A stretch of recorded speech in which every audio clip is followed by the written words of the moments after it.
Husband sleeps in the bathroom every night? They say the first night after a wedding feels like a dream. And ours was exactly that. Laughter, whispers, 1,000 little I love yous wrapped in moonlight. We held each other till sleep came. I woke up smiling, believing I had married my forever. But the second night, something changed. I waited for him. The bed felt bigger, colder. Sleep came before he did. Morning met me alone. Me, you're up early. Him, smiling lightly. Yeah, I have a business meeting. Me, I didn't even hear you come to bed. Him, I was on a call, didn't want to disturb you. He kissed my forehead, like nothing was wrong. That night, he did it again, and again, and again. Every night. Once he thought I was asleep, he slipped into the bathroom and stayed there till dawn. I started waking up at 2 a.m., 3 a.m., reaching for him. Cold sheets, empty silence. Sometimes I pressed my ear to the bathroom door. I'd knock softly. Me, honey, are you okay? Him from inside. Yes, go back to sleep. But he never came out. I went to my sister's house the next day. I needed answers, or at least someone to laugh this madness off. Sister, teasing. Maybe he's hiding to make video calls. We laughed, but inside my heart was heavy. Me, whispering, no, a call? All night? No one had an answer. One night, he forgot to lock the bathroom door. The house was silent. Too silent. My heart thudded as I rose from bed and tiptoed to the door. I pushed gently. It opened, and what I saw froze my soul. That night, I pushed the bathroom door open. The light was dim, the air heavy. And there he was, kneeling in front of the mirror, trembling, sweat dripping from his face. He didn't even notice me at first. His eyes were red, like he hadn't slept in days. Me, shocked. Honey, what are you doing? He jumped, startled, quickly hiding something behind the sink cabinet. Him, stammering. You shouldn't be here. I told you not to come in. I froze. His voice wasn't the calm, loving tone I knew. It was sharp, panicked. Me, what's going on? Why are you always here at night? He avoided my eyes, breathing heavily. Then he whispered, It's nothing. Please, just go back to bed. But I saw it, the small black bottle beside his feet. The next morning, I waited for him to return from work. He came home tired, pretending everything was normal. Me, you need to tell me what's happening. I'm your wife. You can't keep hiding things. He sighed, ran his fingers through his hair, and sat down quietly. Him, hesitant. It's not what you think. I've been fighting something. Me, what kind of fight keeps you locked up in a bathroom every night?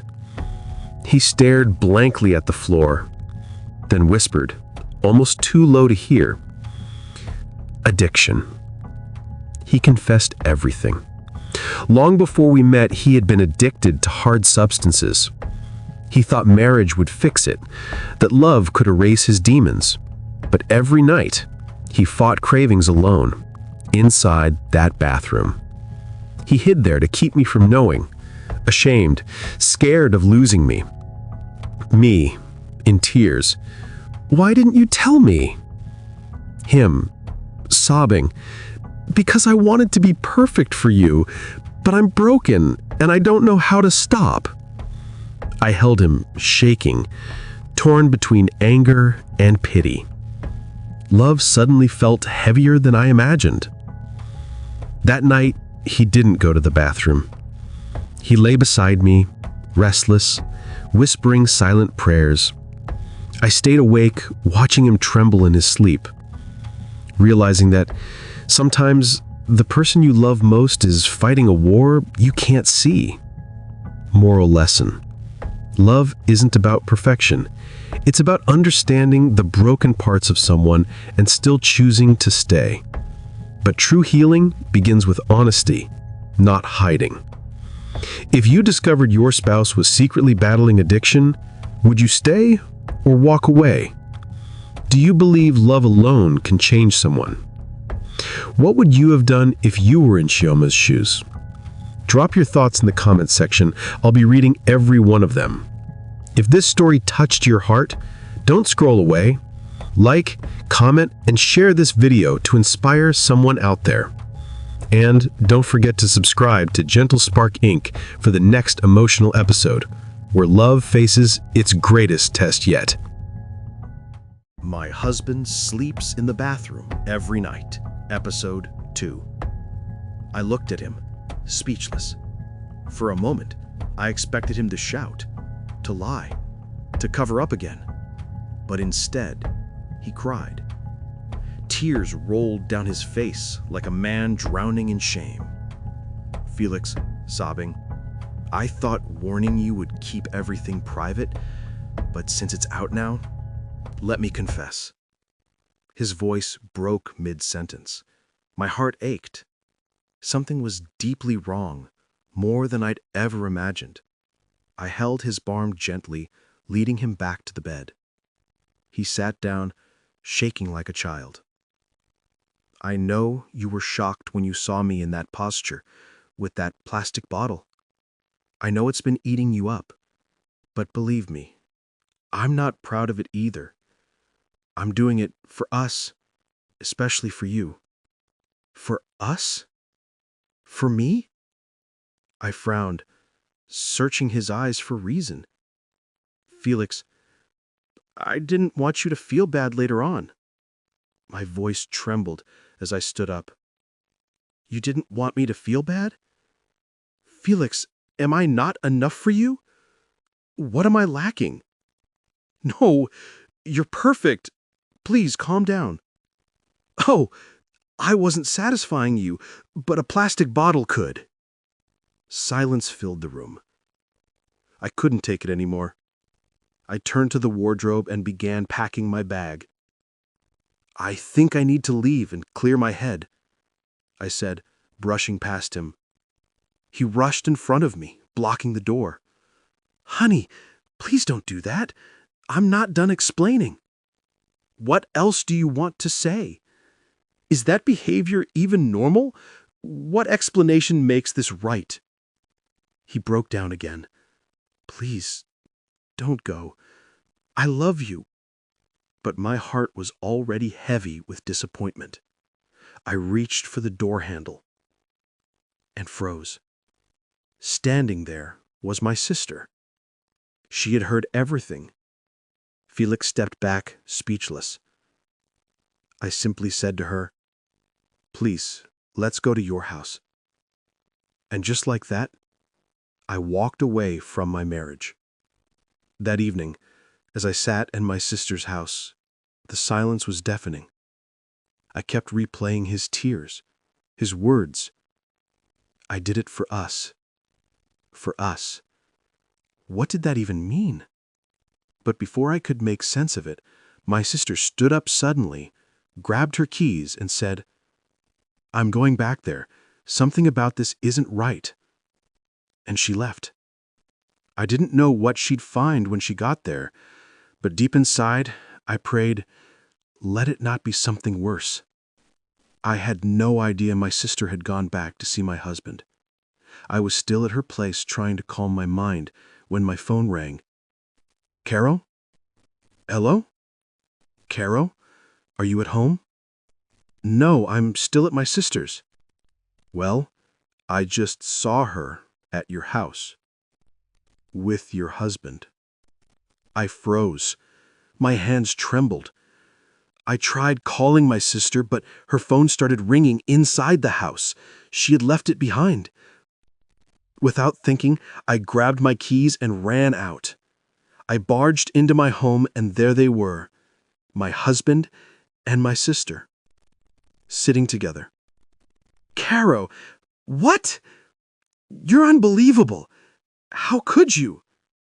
My sister stood up, calm as ever. Caro, please don't let your emotions control your actions. I came because something about your husband's behavior doesn't add up. I've seen a case like this before.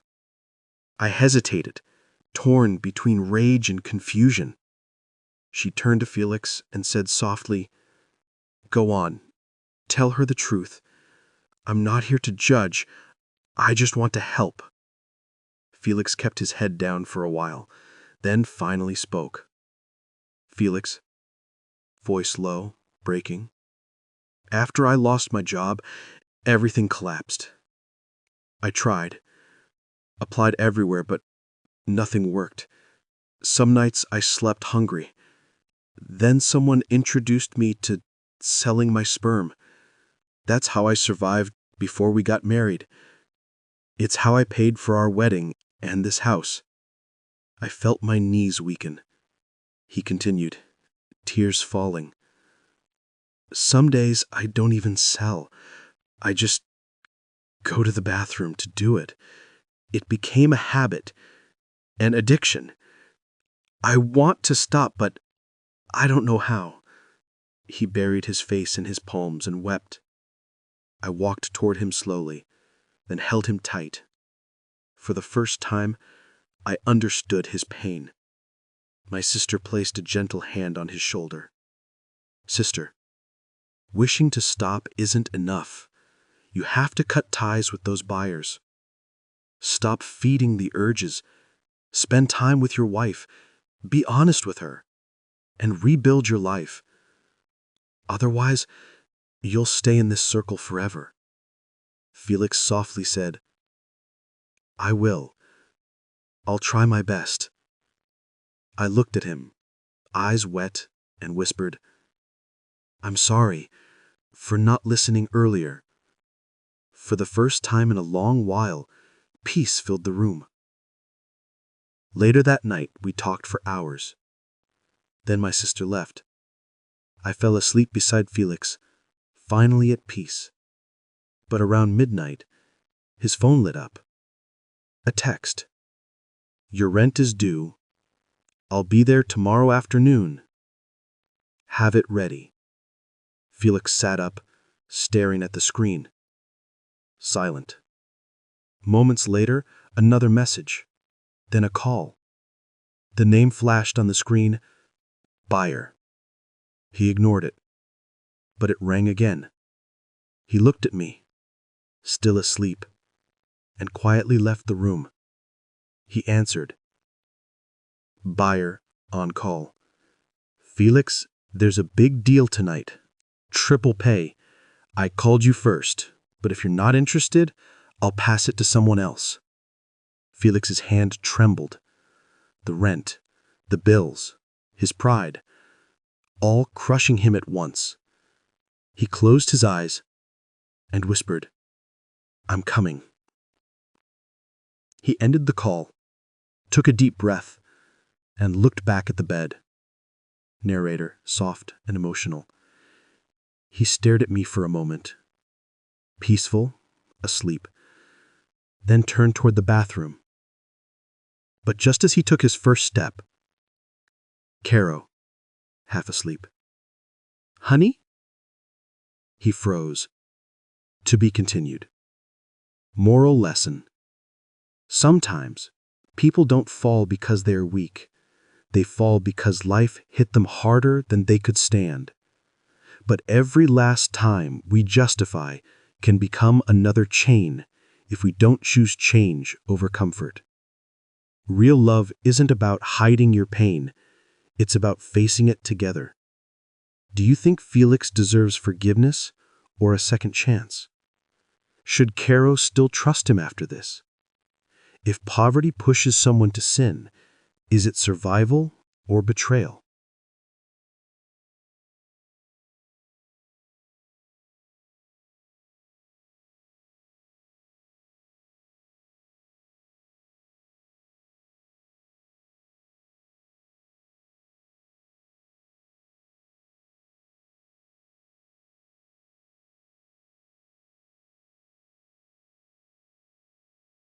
Husband sleeps in the bathroom every night.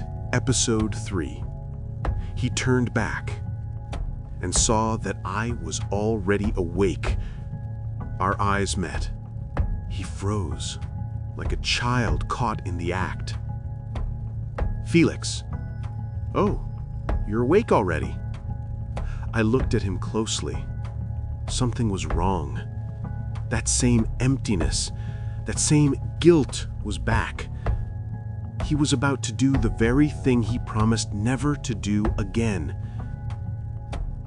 "Caro." "Honey, you don't look okay. You're troubled. Just talk to me." He sighed deeply, walked closer, and handed me his phone. A text glowed on the screen from the landlord. "Rent due tomorrow."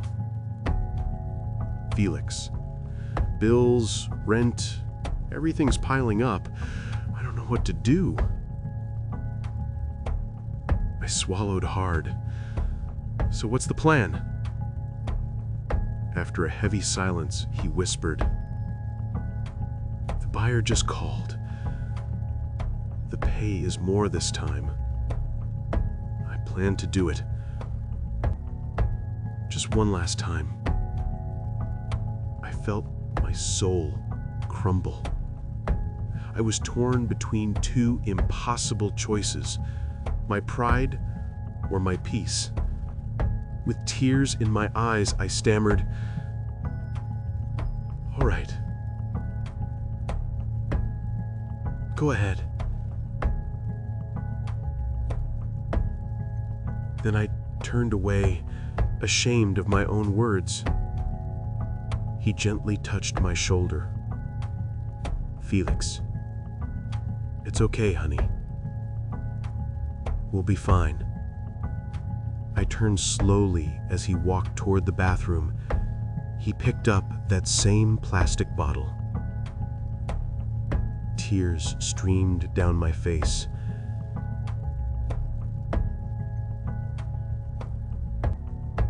Then, suddenly, I cried out, "Honey, wait.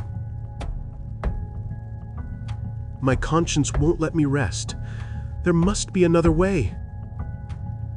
He stopped, confused. "What's your plan?" I motioned for him to sit beside me. We sat together in silence, two broken souls, trying to fix what life had shattered.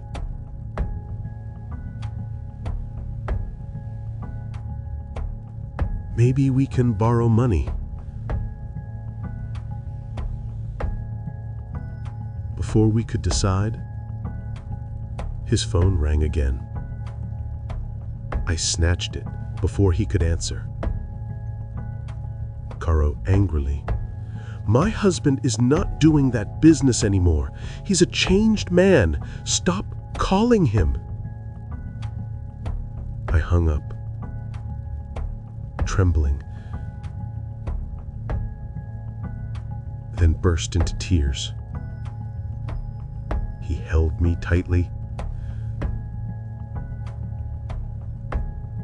Then I remembered my grandmother's words. When you're at a crossroads, remember to pray. I looked at him and said softly, "Honey, let's pray. God will give us ideas and help us through." We knelt beside the bed and prayed with all our hearts. And as we prayed, an idea came. "Caro, what if we start packing refuse from homes, cleaning, clearing trash?" He looked at me. surprised, then smiled. Felix. Yes, that could work. For the first time in months, we laughed together. The next morning, the landlord came. We pleaded for more time and told him about our new plan. To our surprise, he agreed. And that's how we began. Home-to-home cleaning. Trash to trash. Day after day. The money was small at first, but we didn't stop. We bought a wheelbarrow, then a small truck. Soon, we were no longer cleaners. We became employers. Now we run a registered waste management company with hundreds of workers. We built our own house. We have 3 beautiful kids. And every night, I remember those days when I prayed for him and for us. The old habit? Gone. Now it's the old habit. Then, now he's the one not letting me rest. And I love it. We do everything together. Happily, lovingly, gratefully. This story is a reminder that bad habits can be broken, that one idea born from faith can rebuild a future. You don't have to take the wrong path to reach the top. And above all, never forget to pray. Moral lesson: no matter how dark the night, love and faith can light the way out. When you fall, don't hide in shame, rise in grace. Because the real miracle isn't money, it's transformation. What would you have done if you were in Caro's shoes? Do you believe prayer can really change a person's destiny? Have you ever witnessed a miracle born out of faith? Share your thoughts in the comments. Your voice matters. If this story touched your heart, don't forget to like, comment your thoughts, and subscribe to Gentle Spark Inc. for more stories that touch the heart, heal the soul, and inspire change.